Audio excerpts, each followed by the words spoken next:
नमस्कार। संस्कृत हिंदी ज्ञान तरंग चैनल में आप सबका स्वागत है। आज हम उच्चारण स्थान देखेंगे। जब वर्णों का हम उच्चारण करते हैं तो हमारी जीभ जहाँ जहाँ जिस जिस स्थान पर लगती है, कभी ऊपर कभी नीचे, कभी लिप्स हमारे गोल हो जाते हैं, कभी मुंह हमारा खुला रहता है, तो जहाँ जहाँ हमारे वर्ण उच्चारण करते हुए स्थान को टच करते हैं, जिस स्थान को टच करते हैं उसको उच्चारण स्थान कहते हैं। जैसे कंठ, मूर्धा, तालु, कंठ, ओष्ठ, नासिका, तो ये सारे क्या है हमारे उच्चारण स्थान। तो कंठ जो उच्चारण स्थान है उसमें कौन कौन से वर्ण? कंठ में हमारा मुंह खुला रहता है, अ, आ, का, ख, ग, घ, ठीक है। तो आ का उच्चारण स्थान और आ भी आ गया। और कवर्ग, क, ख, ग, घ, ञ, पांचों आगे क, ख, ग, घ, ञ, अ, आ, कवर्ग। मैंने कवर्ग लिख दिया तो आप समझ जाएंगे क, ख, ग, घ, न और ह। ह का उच्चारण स्थान क्या है?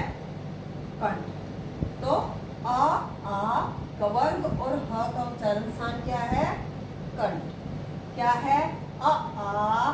यदि मैंने अ का तो अ का मतलब ह्रस्व भी और दीर्घ आ भी, ठीक है। फिर भी मैंने अ और आ इकट्ठा लिख दिया है। अ का मतलब मैंने दोनों आ गया, ह्रस्व भी और दीर्घ भी। तो कंठ का उच्चारण जो है उच्चारण स्थान कंठ, उसमें कौन कौन से वर्ण आते हैं? अ, आ, कवर्ग और ह। हकार, हकार कह रही हूँ, किसी भी वर्ण के पीछे आप कार शब्द लगा देंगे। जैसे मैंने ह के पीछे हकार मैं बोल रही हूँ तो हकार आपको समझ नहीं आएगा। जैसे मैंने ह के पीछे कार लगा दिया तो ये अपनी ही संज्ञा का बोधक है, मतलब कि ह। मैंने बोला ककार तो क, मैंने बोला चकार तो च, मैंने बोला चवर्ग तो च, मैंने बोला टकार तो सिर्फ ट। बात समझ आई? यदि मैंने बोला टवर्ग तो ट। जब मैंने किसी वर्ण के पीछे कार लगाया तो वो सिर्फ जो आगे वाला वर्ण है उसकी ही संज्ञा का बोध कराएगा। च के पीछे लगाया कार तो चकार तो सिर्फ च कह रही हूं मैंने हकार कहा तो ह कह रही हूं। मैंने वर्ग का कवर्ग तो क, ख, ग, घ, ञ, पांचों वर्ण आएंगे। आपको आशा करती हूँ कि आपको समझ आया होगा। तो उच्चारण स्थान कंठ का उच्चारण स्थान जो है वो कौन कौन से वर्ण का है? अ, आ, कवर्ग, ह। कवर्ग मीन्स क, ख, ग, घ, ञ, ठीक है। तो कंठ उच्चारण स्थान में कौन कौन से वर्ण आते हैं? अ, आ, कवर्ग और हकार। हकार मीन्स ह। आगे देखेंगे तालु में कौन कौन से आते हैं?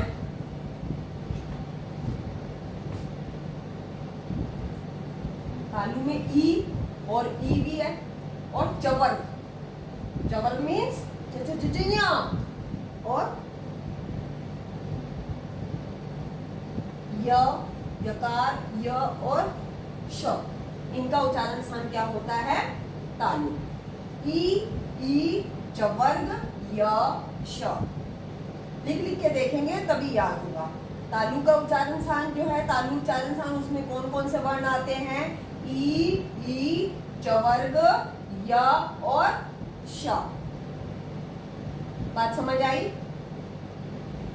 अगला देखेंगे मूर्धा।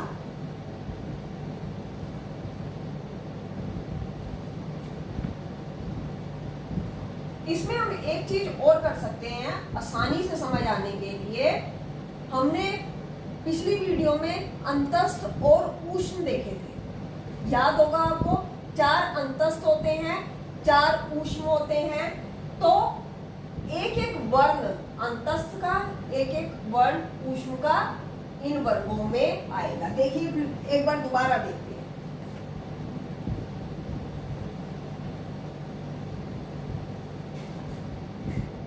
ये वर्ण लिए हमने,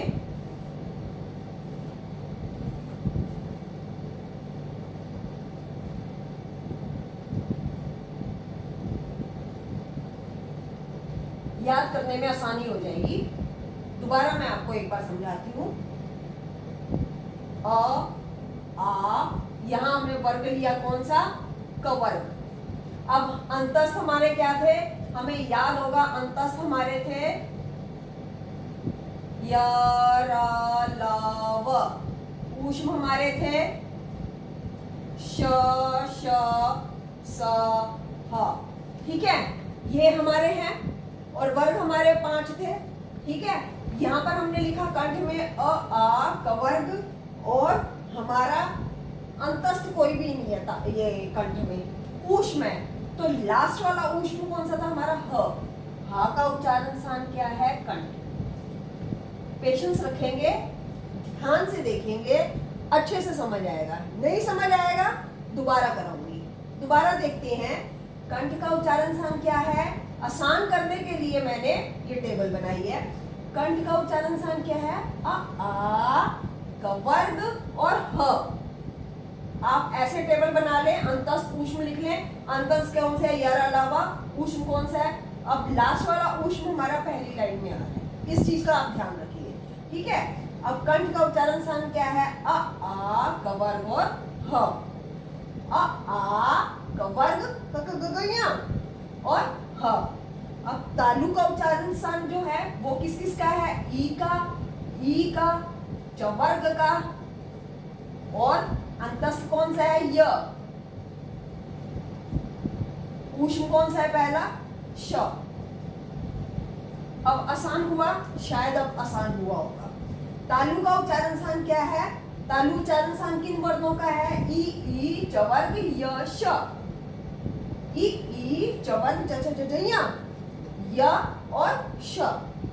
उसके बाद मूर्धा देखते हैं।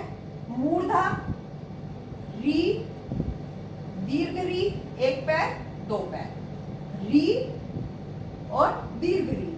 और कौन सा है, कवर्ग के बाद चवर्ग, चवर्ग के बाद टवर्ग। कहा था ना, सीक्वेंस में याद करना है, उल्टा सीधा नहीं याद करना कि कवर्ग फिर तवर्ग फिर पवर्ग। नो, कवर्ग चवर्ग टवर्ग तवर्ग पवर्ग, सीक्वेंस में याद करेंगे तो हमारा अच्छे से होगा। अब इसमें क्या आएगा, टवर्ग।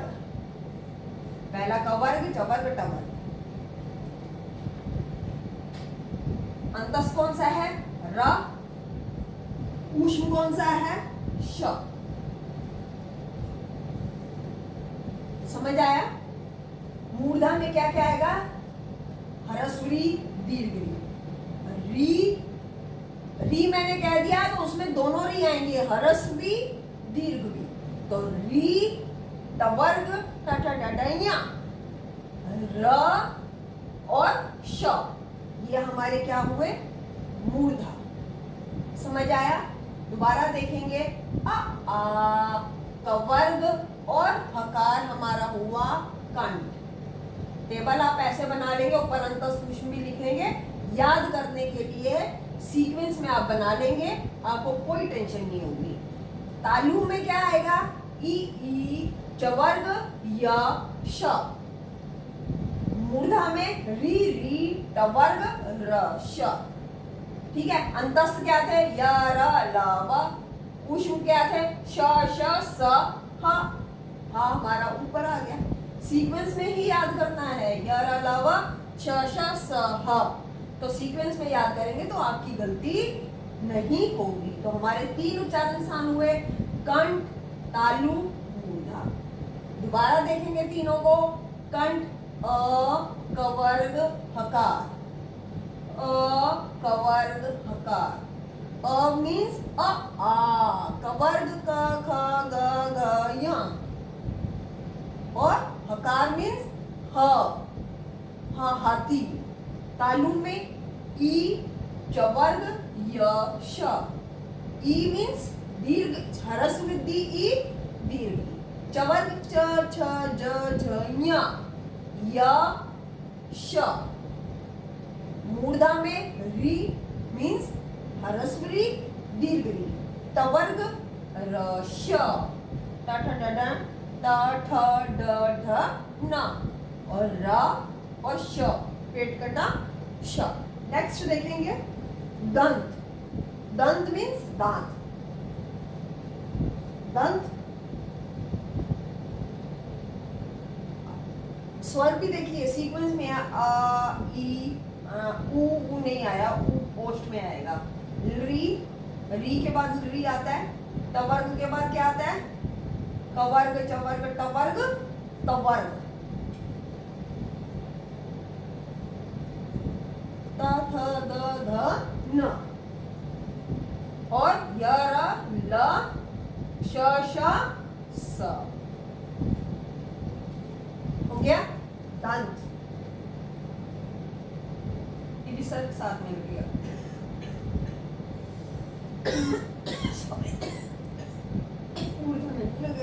ये आकारांत है, सॉरी।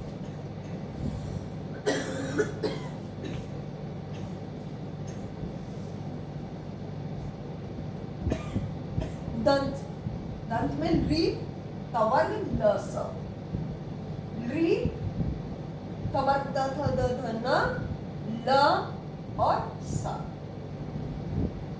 तो चार उच्चारण करें, कंठ तालु मूर्धा दंत। सीक्वेंस में याद करेंगे, आसानी हो जाएगी। आ कवर्ग और ह का उच्चारण स्थान क्या है, कंठ। अब एग्जाम में पूछते हैं आ का उच्चारण स्थान क्या है, तो कंठ। ह का उच्चारण स्थान कंठ। कवर्ग में क का उच्चारण स्थान कंठ। क का उच्चारण स्थान कंठ।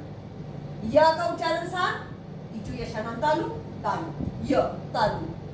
च का तो चवर्ग में आता है तालु, ई तालु। मूर्धा में री तवर्ग टट टटना मूर्धा। त का उच्चारण स्थान मूर्धा। र का उच्चारण स्थान मूर्धा।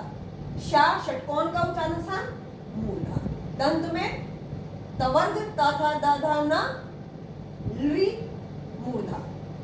ल सॉरी ली दंत, तवर्ग ता था दा धा न दंत। एक और पहचान है, दंत के अंदर ता है ना है तो तवर्ग है और ना भी है, ठीक है ना। ता था धा धा न, तो तवर्ग में ता भी आता है ना भी आता है, तो तवर्ग का उच्चारण स्थान क्या है, दंत। कुछ भी आप अपने समझने के लिए कर सकते हैं। ला का उच्चारण स्थान, सा का उच्चारण स्थान दंत। तो हमारे चार हुए उच्चारण स्थान कंठ तालु मूर्धा और दंत। आगे देखेंगे।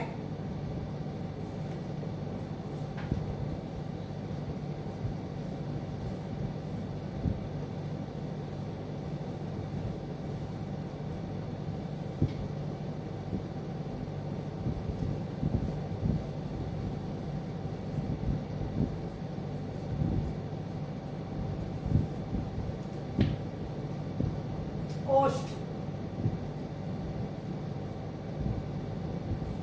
ओष्ठ मतलब कि जब हमारे लिप्स ऐसे हो जाते हैं, प उ ओ कैसे बोलने में हो रही है, तो उसका उच्चारण स्थान क्या है, ओष्ठ। तो उ मतलब कि दीर्घ उ, हरस उ और दीर्घ उ। और हमने तवर्ग तक किया था, कवर्ग चवर्ग टवर्ग तवर्ग। अब क्या रह गया, पवर्ग। पापा बब्बम्मा, ये हमारे हुए ओष्ठ। ओष्ठ का उच्चारण स्थान, ओष्ठ जो है उसमें कौन कौन से वर्ण आते हैं, उ और पवर्ग। हरस उ, दीर्घ उ और पवर्ग, प प ब भ म। नेक्स्ट देखेंगे कंठ ओष्ठ।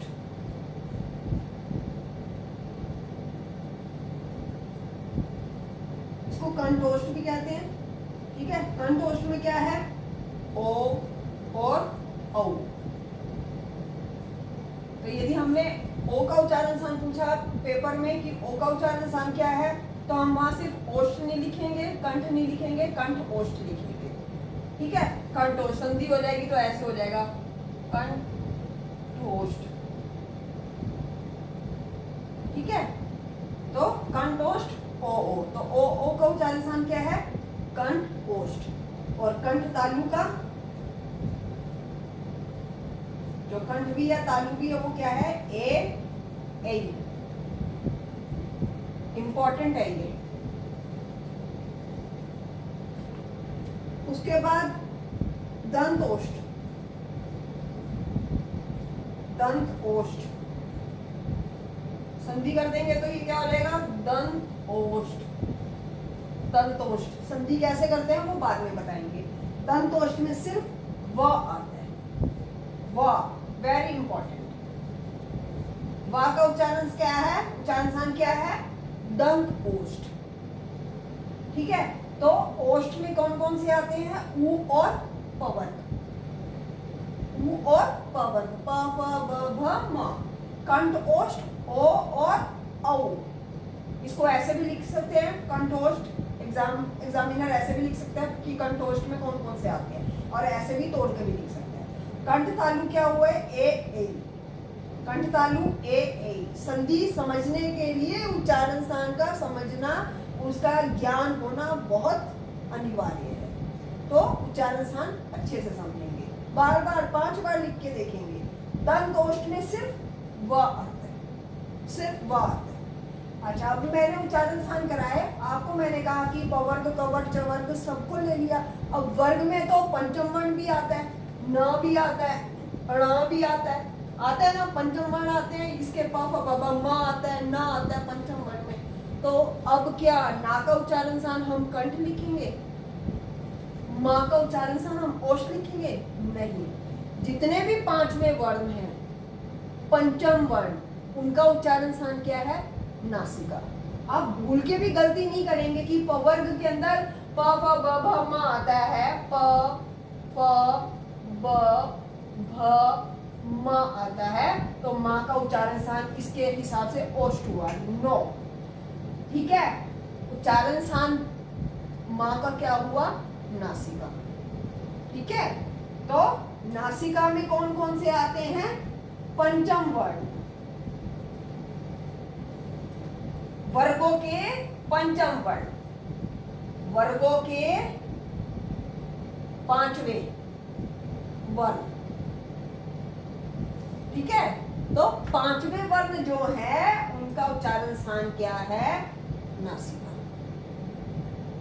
बात समझ आई?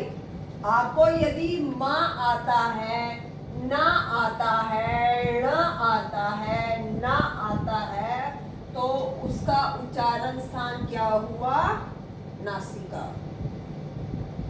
पंचम वर्ण का उच्चारण स्थान नासिका है, चाहे वो माँ है, चाहे ना है, चाहे ना खाली है, चाहे ना नल है, चाहे माँ मछली है, उनका उच्चारण स्थान नासिका है। इस बात को आप ध्यान रखेंगे। तो पंचम वर्ण नासिका। ठीक है, इन्या वो ऐसे आवाज, न्या ऐसे करके आवाज निकाली जाती है। इंपॉर्टेंट है ये, वेरी इंपॉर्टेंट। तो पंचम वर्ण हमारे नासिका, उसका उच्चारण स्थान क्या है, नासिका। तो उच्चारण स्थान हमारे खत्म हुए। इन उच्चारण स्थान को आप 5 बार बोलेंगे, 5 बार लिखेंगे। यदि कुछ नहीं समझ आया, आप मुझसे बार बार पूछेंगे, मैं बार बार कराऊंगी। ठीक है, आपको यदि अच्छा लगा तो आप इसे लाइक कीजिए, शेयर कीजिए, सब्सक्राइब कीजिए। Thank you so much. अब नेक्स्ट वीडियो में हम वर्ण विच्छेद और वर्ण संयोजन करेंगे। Thank you ji.